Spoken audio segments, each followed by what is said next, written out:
The Big 12 presidents are gathering on Thursday to discuss bringing Gonzaga in as a basketball-only member, and the Pac-12 is getting a little anxious about it. You are Locked On Zags, your daily podcast on the Gonzaga Bulldogs. Part of the Locked On Podcast Network. Your team every day.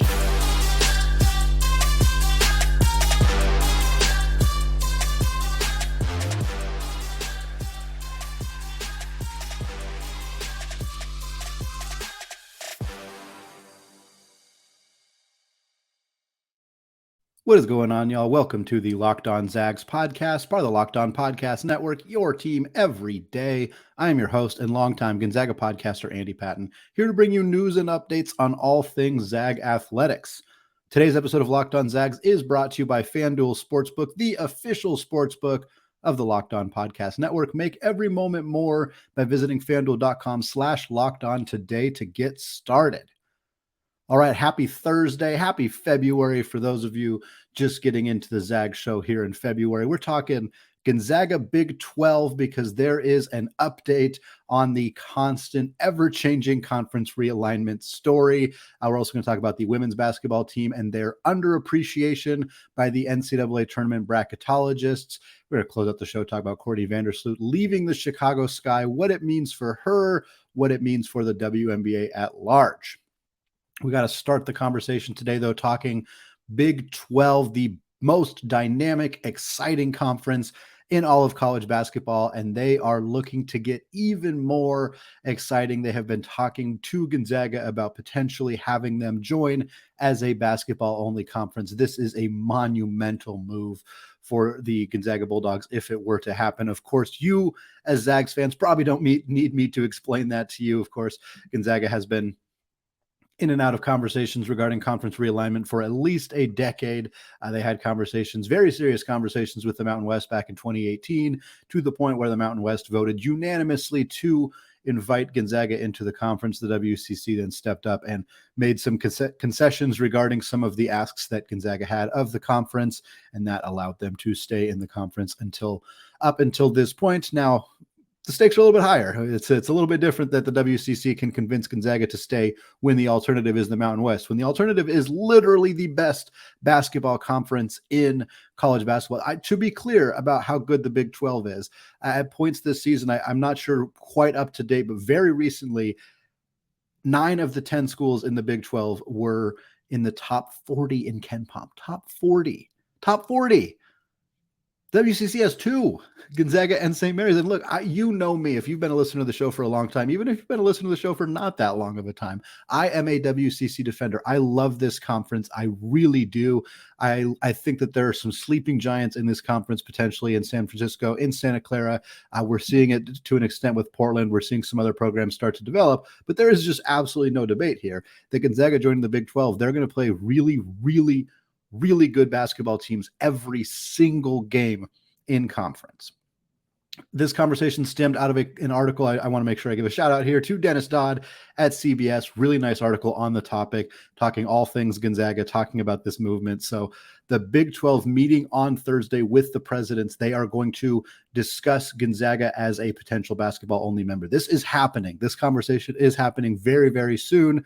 Of course, Gonzaga has a deal with ESPN and CBS that runs through the 2026-2027 season, so that is kind of a factor as well. Basketball only brings in about 20% of the overall revenue to these big Power 5 conferences.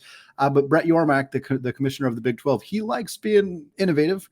He likes doing things a little bit differently. He knows that his product right now, especially with Texas and Oklahoma moving to the SEC, his product is about basketball right now. You have Kansas, you have Baylor, you have TCU, you have Iowa State, you have Kansas State. Like, you have this monstrous basketball conference. You have Houston coming in next year. That's a huge addition to be joining the Big 12 in terms of the basketball, the quality of the basketball on the court. They're already fantastic. Houston's one of the top 5 teams in the country. They've been number 1 for many, many weeks this year. So getting that team added in is monstrous. And look, the presidents of the Big 12 conference have already heard a presentation about Gonzaga joining. This is not completely foreign or new to them. They have heard this presentation. The report, according again to Dennis Dodd at CBS, is that the conversation they previously heard did not include financials. So at this point, they have heard a presentation, they have heard a pitch, they have heard some information, but they haven't heard the specific financial details. That is obviously going to be what causes this conversation to either end up dead in the water or to proceed. The expectation is that Endeavor, which is the financial consultant company that the Big 12 has hired, is doing research and is going to present potentially as soon as today, maybe happening as you're listening to this conversation here on Locked On Zags. They're going to have a conversation including those financials. There has been speculation, and I want to be clear that this is speculation, but 2 of Gonzaga's games this year may have been used as opportunities to gather some information for the Big 12, namely Gonzaga's pay-per-view exhibition game against Tennessee. Tennessee, as you all likely know, is not a Big 12 program, but the game was played in Texas, where many Big 12 programs do exist, and you can gather information. Who bought this event? Who spent $9.99 on a pay-per-view game to watch the Zags play, and where do they live? We know we live in a society where all of our information is out there and available. If this company or anybody in the Big 12 was able to gather data and point to, hey, there are a whole bunch of people in Texas, a whole bunch of people in Oklahoma, a whole bunch of people in whatever geographical area that they're concerned about that are buying access to this game, that want to watch it. Yeah, maybe some of them are Tennessee fans, but maybe a lot of them are really interested in watching the Zags. And then, of course, you have a more direct example, which is Gonzaga playing Baylor, December 2nd, Sioux Falls, South Dakota, at the Sanford Pentagon. That game was on Peacock.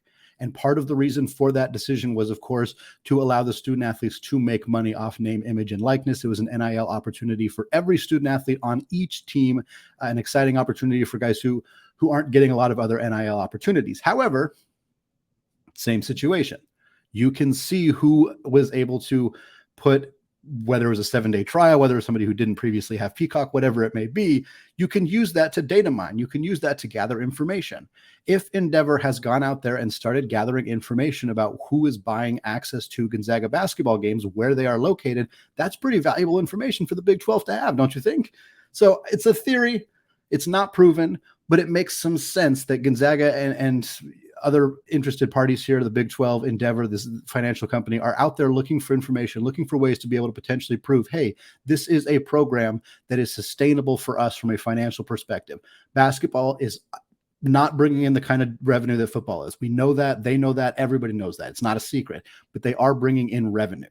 Chris Standiford said in December, the athletics director for Gonzaga, he said, "We underappreciate the value of our brand nationally." That's a direct quote that he said in December, likely after they were getting some of this data, some of this information. So they have been given information that basically concludes, oh, our brand is really, really valuable. There's a lot of money to be had here. And they're not getting it in the WCC. The WCC is pretty tight-lipped about how much money these individual programs are making. What we know is that Gonzaga has made about 70% of the WCC's money that they have made from the NCAA tournament over the last 20 years, dating back to 1999. It's a convenient sample size for Gonzaga at least, but Gonzaga's made 70% of their money. They go to the Big 12, they're going to make a lot less than that, but guess what? There's a lot more money to go around, a lot more money to go around. Somebody said, it's an industry insider, they said this to Dennis Dodd at CBS, they said, there's absolutely no way Gonzaga won't make significantly more money in the Big 12 than the WCC.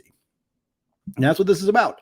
Like it or love it or hate it, whatever it may be, that's what this conversation is about. If Gonzaga finds out that they can make a lot more money going to the Big 12, even as a basketball-only addition to the Big 12, they're going to do that. Now, part of the conversation, a big part of the conversation, is what does this mean for Gonzaga's non-revenue generating sports? Does baseball go to the Big 12? Does soccer go to the Big 12? How about tennis? How about rowing? How about et cetera, et cetera? It'll be interesting to see how that maybe shakes out, because the WCC does not want to keep these schools if they are not going to get basketball. They have not confirmed this, but there's not really any compelling reason why they would, to be perfectly honest. So that's a huge caveat that needs to be figured out. If Gonzaga is going to bring baseball and other programs into the Big 12, that's going to cost them money. Is it going to cost them more money than they're going to make? That's the conversation they need to have. That's the spot that they need to kind of be at and figure it out. Dodd also goes on to talk about the Pac-12, and I'll cover this quickly here. The Pac-12 can't even agree on a media deal.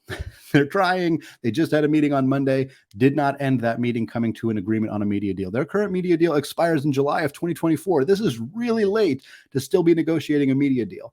There was anonymous quotes in the article saying that the Pac-12 ADs, they're not worried.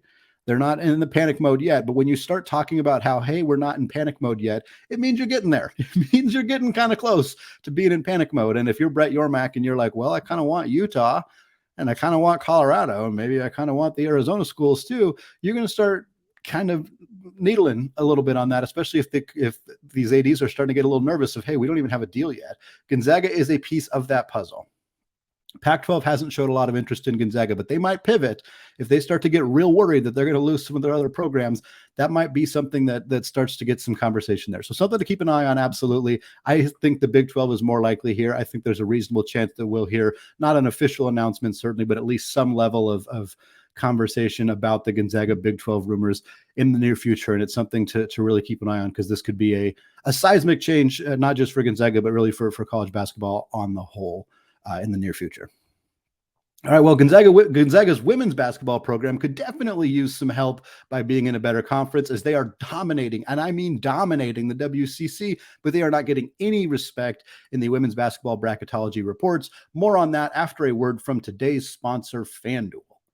The NFL playoffs are here, and we are so excited about our new sports betting partner for Locked On, because they're the #1 sports book in America, and that is FanDuel. If you're new to FanDuel, that's even better, because they have so many great features that make betting on sports fun and easy. New customers join today to get started with $150 in free bets guaranteed when you place your first $5 bet. Just sign up at FanDuel.com/locked-on. FanDuel has all your favorite bets, from the money line to point spreads to player props. Plus, you can even combine your bets for a chance at a bigger payout with a same-game parlay.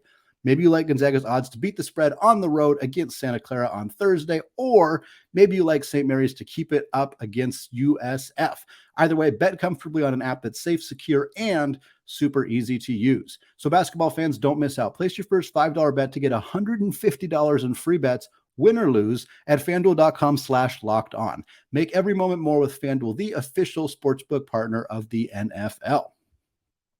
All right, segment 2, still Andy Patton, still Locked On Zags, and we're switching over to talk about the Gonzaga women's basketball program, who are straight up absolutely dominating this season here for Coach Lisa Fortier. 21-2 on the year as we're having this conversation a few hours before they tip off on the road against the Santa Clara Broncos. They're absolutely dominating WCC play. 11-0 on the year for the Lady Zags. Again, they got Santa Clara on Thursday. They beat them by 17 at home the last time they played them. So this is a team that they have handled quite easily. They got San Francisco on Saturday, another team that they beat by double digits already this season. The women's team, again, only has 2 losses on the year, and those 2 losses are to Stanford. Not exactly an upsetting loss. They got beat pretty badly, and normally they keep it fairly close against the Cardinal, but it was still not exactly a team you feel too bad about losing to. They're number 1 seed, almost certainly one of the best teams in all of college basketball. Their other losses to Marquette. Marquette has kind of slipped a little bit. The most recent bracketology report has them being a team in a play-in game, so borderline NCAA tournament team for Marquette, but those are your only 2 losses. That's it. Meanwhile, you have a win over Tennessee, who was ranked at the time. I think they were 23rd. They have struggled this year since then. They have a win over Louisville, who was 6th in the entire country at the time. That win has also not aged exceptionally well, but regardless, 2 really, really nice wins, no bad losses, pretty much no losses at all, completely dominating in the WCC. And guess what? The latest bracketology report, which came out just a few days ago, still has the Zags as a 6th seed. And here's the kicker. Here is the kicker. They are a 6th seed playing in South Bend, Indiana, against number 11 seeded South Dakota State. Yes, South Dakota is closer to South Bend, Indiana. I'm not that worried about that. But the problem is that the second round game would be against the number 3 seed, assuming they advance. That's Notre Dame. I don't really want to play Notre Dame in the second round in South Bend, Indiana. That seems like a bit of a bummer to have to do that. Now, this is not uncommon in women's basketball for teams to get seeded in or around the location that they play in. Gonzaga has faced this before. Gonzaga has also been an underseeded team playing at home in the McCarthy Athletic Center in an NCAA tournament. So, what goes around comes around a little bit. But Gonzaga faced this last year in a second round game against Louisville in Louisville. Now, there's a potential. Again, we're talking about what the bracket looks like on the last day of January, the first day of February. So there's still plenty of time for things to change. But Gonzaga's a 6th seed. They're a 6 seed right now. That feels a little low for a team that's 21-2, that's 11-0 in the WCC. And part of the reason for that is pretty simple. The WCC is bad this year. And, we know that mid-major programs, mid-major conferences don't get a ton of respect. I mean, look at St. Mary's. Look at on the men's side, St. Mary's right now is top 10 team in most advanced analytic metrics, barely is ranked in the AP poll. But even though they are ranked in the AP poll, they're still getting like 7 seeds in some of the NCAA tournament predictions. So it's hard. It's hard when you're in a mid-major conference. And for the women's basketball program, the WCC, when BYU is down, when Portland is not as good as they've been in the past, it's kind of hurting the women's program. And it's unfortunate because this team is good enough to be a 4 seed. They're good enough to be at the least a 5 seed. And yet they're getting draws right now that project them as a 6 seed in South Bend, where they would play basically a home or a true road game against a higher seeded team in the second round. That kind of sucks. There's not really any other way to look at it. That's kind of a bummer for them. This team is really fun, though, and quite frankly, has the ability to pull an upset over just about anybody that they play, in my mind, because they shoot the absolute crap out of the ball from beyond the arc. That helps so much to be able to do that. As a team, women's basketball program is shooting 40.6% from deep as we're recording this before they play Santa Clara on Thursday. 40% from deep as a team. Brenda Maxwell, the transfer from the University of Utah, a veteran player, 4th year in college from Gig Harbor, Washington, former guest of the Locked On Zags podcast as well. She's shooting 51.6% on the season. That is just obscene, absolutely ridiculous. 50+% from deep. She is a pure sharpshooter, one of the greatest pure shooters Gonzaga has ever had, an absolute light it up from beyond the arc shooter. Eliza Hollingsworth has been a huge role player for the women's program as well. She's shooting 44.5% from deep on the year. And then, of course, you have the Trung twins, Kaylee and Kaylin, shooting 40% and 38.7% respectively. Really, really nice shooting team. And then you have a bunch of shooters on the perimeter. What that does is it creates more space down low for the bigs to operate. And boy, howdy, has that been working just fine for the women's basketball program. Vonnie Ejim, she's the best player in the conference. There was the expectation that she would kind of follow the Melody Kempton path, where Melody Kempton 2 years ago was the 6th woman of the year. The next year, she was all WCC performer as she stepped into a starting role. Meanwhile, Vonnie came off the bench, was the 6th woman of the year. Kempton left, and it kind of just looked like, hey, we're gonna do the same plan. We're gonna have you step out of that role as a 6th woman, step into a starting role, and eventually become one of, if not the best player in the conference. And here we are again, as we're recording this February 2nd, Vonnie Ejim, 16.5 points per game, 8 boards. She's shooting 54% from the field. Best player in the conference, best player on the best team. Fantastic season for Vonnie Ejim. Now the main question is, what more can Gonzaga do? How much can they even move up on the seed line? They may not lose again. They may may win the rest of their games in the WCC. There's very little. They're going to be favored in every game here on out. It doesn't mean they're going to win them all, but they're going to be favored in every game they play from here on out. They might just sweep straight through the WCC tournament. And what happens then? What happens if they're 31-2 or 32-2? I apologize. I don't know exactly how many games they'll have left, but what happens if that's the case? Is the farthest they can move up a 4 seed? Are they even going to get a 4 seed?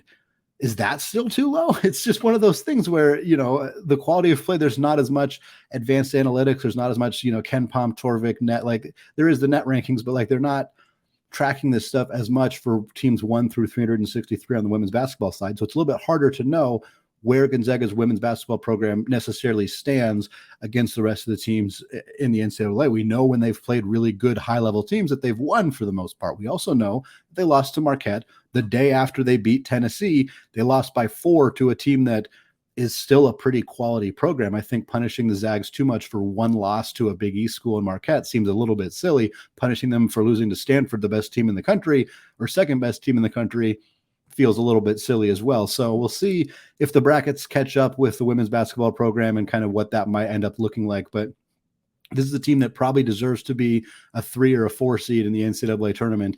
And it seems like it's trending towards them not getting the respect that they deserve when March Madness rolls around. Speaking of Gonzaga's women's basketball team, and speaking of Seattle, where the women's basketball team could be seeded if things were to shake out their way, WNBA legend Courtney Vandersloot made it clear that she is not returning to Chicago next year to play with the Sky. Could a storm be brewing? More on that right after this.